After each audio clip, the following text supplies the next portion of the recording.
ಒಂದು class room ನಲ್ಲಿ 40 ಜನ ಸ್ಟೂಡೆಂಟ್ಸ್ ಇದ್ದಾರೆ. ಒಂದೇ ಟೀಚರ್, ಸೇಮ್ ಬುಕ್, ಎಲ್ಲಾರ್ಗು ಸೇಮ್ ಟೈಮ್. ಆದ್ರೆ ಯಾಕೆ ಇಡೀ ಕ್ಲಾಸ್ಗೆಲ್ಲ ಇಬ್ರು ಇಲ್ಲ 3 ಮಾತ್ರ ಟಾಪ್ ರ್ಯಾಂಕ್ ಮಾಡ್ತಾರೆ? ಅದೇ ಉಳ್ದವ್ರು 10 ಬಾರಿ ಓದಿದ್ರು ಅವರ ತಲೆಗೆ ಒಂಚೂರು ಹೋಗಲ್ಲ, ಮರೆತು ಹೋಗ್ತಾನೆ ಇರ್ತಾರೆ. ಯಾಕೆ ಈ ಡಿಫ್ರೆನ್ಸ್? ಅವ್ರಿಗೆ ಏನಾದ್ರು ಸ್ಪೆಷಲ್ ಬ್ರೈನ್ ಇದೆಯಾ? ಡೆಫಿನೆಟ್ಲಿ ಇಲ್ಲ. ಆ ಒಂದು ಟಾಪರ್ಸ್ ಈ ಒಂದು ಸೀಕ್ರೆಟ್ ಮೆಥಡ್ ನ ಯೂಸ್ ಮಾಡ್ತಾರೆ. ಸೊ ಆ ಸೀಕ್ರೆಟ್ ಏನೋ ಈ ವಿಡಿಯೋ ಕೊನೆವರೆಗೂ ನೋಡಿದ್ರೆ ನಿಮ್ಗೆ ಅರ್ಥ ಆಗುತ್ತೆ. ಒಂದೇ ಸಾರಿ ಎಕ್ಸಾಮ್ಗೆ ಓದಿ ರೆಡಿ ಆಗ್ಬೇಕಾ? Is it possible? Let's unlock your hidden potential. Friends, 2019 Cambridge ಯೂನಿವರ್ಸಿಟಿನ ಒಂದು ಸ್ಟಡಿ ನಡೀತು.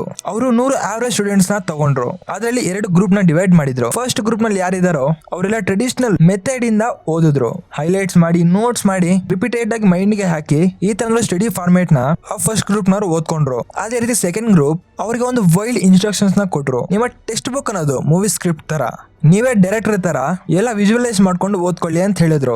ಆದ್ರೆ ರಿಸಲ್ಟ್ಸ್ ಮಾತ್ರ ಮೈಂಡ್ ಬ್ಲೋಯಿಂಗ್. ಯಾರಾದ್ರೆ ಸೆಕೆಂಡ್ ಗ್ರೂಪ್ ನಲ್ಲಿ ಇರ್ತಾರಲ್ವಾ, ಅವರು 87% ರಿಸಲ್ಟ್ಸ್ ನ ತಗೊಂಡ್ರು. ಹಾಗಾದ್ರೆ ಈ ಮೂವಿ ಮೆಥಡ್ ಏನು? ಇದು ನೀವು ಕೇರ್ಫುಲ್ ಆಗಿ ಅರ್ಥ ಮಾಡ್ಕೊಳ್ಳಿ. ನೀವು ಬಾಹುಬಲಿ ಮೂವಿನ ಒಂದ್ಸತಾದ್ರೂ ನೋಡೇ ಇರ್ತೀರಲ್ವಾ, ಅದನ್ನ ಇನ್ನೂ ನೆನ್ಸ್ಕೊಳ್ತಾ ಇರ್ತೀರಾ. ಬಟ್ ಇಲ್ಲಿ ಅಬ್ಸರ್ವ್ ಮಾಡಿ, ಯಾಕೆ ನಿಮ್ಮ ಬ್ರೈನ್ಗೆ ಒಂದು ವಿಜುವಲೈಸೇಷನ್, ಆ ಒಂದು ಲವ್ ಸ್ಟೋರಿ ಆಗಿರ್ಲಿ, ಆ ಒಂದು ಸೀನ್ಸ್ ಆಗಿರ್ಲಿ, ಒಂದು ಚೂರು ಕೂಡ ಬೋರ್ ಇಡ್ಸಲ್ಲ. ಹಾಗಾದ್ರೆ ನೀವೇನ್ ಮಾಡ್ಬೇಕು? ಫಾರ್ ಎಕ್ಸಾಂಪಲ್, ಯಾವ್ದೋ ಒಂದು ಚಾಪ್ಟರ್ ನ ತಗೊಳ್ಳಿ, ಯಾವ್ದೋ ಒಂದು ಟೆಕ್ಸ್ಟ್ ಬುಕ್ ನ ತಗೊಳ್ಳಿ. ಈಗ ನೀವು ಫಿಸಿಕ್ಸ್ ಲಾ ಓದ್ತಿದ್ರ ಅಂತ ಅನ್ಕೊಳ್ಳಿ. ಅದರಲ್ಲಿ ನ್ಯೂಟನ್ ಅನ್ನ ಹೀರೋ ಮಾಡಿ, ಗ್ರೇವಿಟಿಯನ್ನ ವಿಲನ್ ಮಾಡಿ, ಮೇಲ್ಗಡೆಯಿಂದ ಆಪಲ್ ಬೀಳ್ತಿರೋದೇ action scene. Entire periodic table ನ ಯೂಸ್ ಮಾಡಿ ಒಂದು ಅವೆಂಜರ್ ಮೂವಿ ತರ ಇಮೇಜಿನ್ ಮಾಡ್ಕೊಳ್ಳಿ. ಐರನ್ ಆಯ್ತು ಐರನ್ ಮ್ಯಾನ್. ಸೊ ನೀವು ಈ ತರ ಮೆಥಡ್ ನ ಯೂಸ್ ಮಾಡಿ ಓದೋದ್ರಿಂದ ನಿಮ್ಮ ಕೆಮಿಸ್ಟ್ರಿ ಎಕ್ಸಾಮ್ ಅಲ್ಲಿ ಫುಲ್ ಮಾರ್ಕ್ಸ್ ತಗೋಬಹುದು. ಆದ್ರೆ ವೆಯ್ಟ್, ಇಷ್ಟೇ ಸಾಕಾ? ನೋ.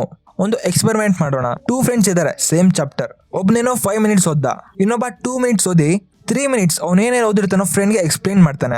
ಸೊ ಇಲ್ಲಿ ಗೆಸ್ ಮಾಡಿ.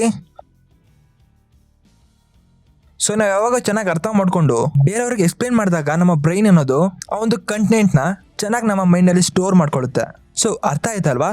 24 hours ನಲ್ಲಿ 70% ನೀವು ಓದಿರೋದು ಮರ್ತೋಗ್ತೀರಾ. ಅದೇನೋ 3 ದಿನ ಏನಾದ್ರು ಓದ್ರೆ 90% ಓದಿರೋದು ಏನೋ ನೆನಪಿರೋದಿಲ್ಲ. ಆದ್ರೆ ಇಲ್ಲಿ ನಿಮ್ಗೆ ಒಂದು ಟ್ರಿಕ್ ಇದೆ.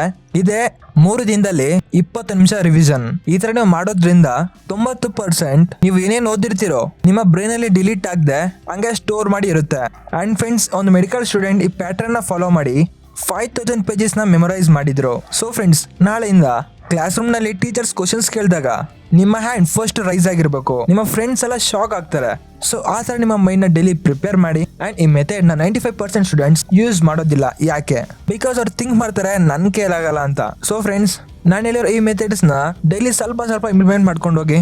ನಿಮ್ಮಲ್ಲಿ ತುಂಬಾ ಚೇಂಜಸ್ ಬಂದಿರುತ್ತೆ. ಫ್ರೆಂಡ್ಸ್, ನಿಮ್ಮ ಬ್ರೈನ್ ಒಂದು ಸೂಪರ್ ಕಂಪ್ಯೂಟರ್, ಆದ್ರೆ ನೀವು ಅದನ್ನ ರಾಂಗ್ ಆಗಿ ಯೂಸ್ ಮಾಡ್ತಾ ಇದ್ದೀರಾ. ಸೊ ಈ ವಿಡಿಯೋನ ಮುಗಿಸ್ಬಿಟ್ಟು ಇಮಿಡಿಯೇಟ್ಲಿ ಒಂದು ಚಾಪ್ಟರ್ ನ ತೆಗೆದುಕೊಂಡು ನಾನು ಹೇಳಿದ ಫಾರ್ಮೆಟ್ ನ ಫಾಲೋ ಮಾಡಿ, ವಿಜುವಲೈಸ್ ಮಾಡ್ಕೊಂಡು ಮೂವಿ ತರ ಡೈರೆಕ್ಟ್ ಮಾಡಿ. ಸೊ ಕಮೆಂಟ್ ನಲ್ಲಿ ಟೈಪ್ ಮಾಡಿ ಐ ಆಮ್ ದ 5% ಅಂತ. ಇದರಿಂದ ನಾನು ಕೂಡ ತಿಳ್ಕೊಳ್ತೀನಿ ನೀವು ಸ್ಟಡೀಸ್ ಅಲ್ಲಿ ಎಷ್ಟು ಸೀರಿಯಸ್ ಇದ್ದೀರಾ ಅಂತ ಅಂದ್ಬಿಟ್ಟು. ಸೊ ವಿಡಿಯೋ ಹೆಲ್ಪ್ಫುಲ್ ಅನ್ಸಿದ್ರೆ ವಿಡಿಯೋಗೊಂದು ತಪ್ಪದೆ ಒಂದು ಲೈಕ್ ಮಾಡಿ.